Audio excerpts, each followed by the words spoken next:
MPs flexing their muscles does make a difference. And I think that we need to encourage the Prime Minister as much as possible to understand that it is important to the British people that they have the opportunity. They were given a very simple question to go in, yes or no. They need a very simple question to exit, yes or no. And we'd like them to have that as soon as possible. Well, yes, so exactly how soon? He said you can have it straight after the next election. Frankly, that's soon. I mean, that's 2 years. People will not believe that we are going to offer them a referendum after the next election.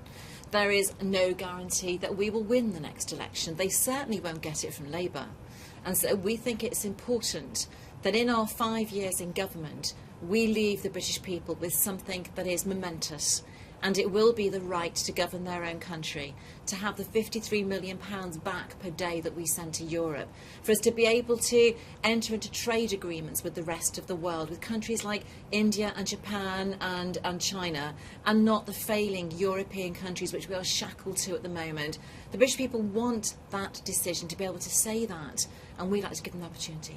And you really think, we've got 2 years till the next election. You want a referendum in that 2 years? There is absolutely no reason why a vote cannot be taken next week and a promise cannot be made. We had a referendum on AV, on the no to AV. That was decided and the referendum was put to the British people within 6 months. This is no more complicated and no different to that.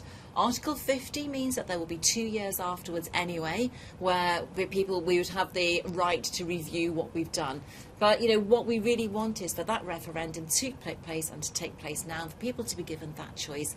The elections last week have shown us it's a big issue with the electorate. They look to us, we represent them, we are in government, we are obliged to give people that choice.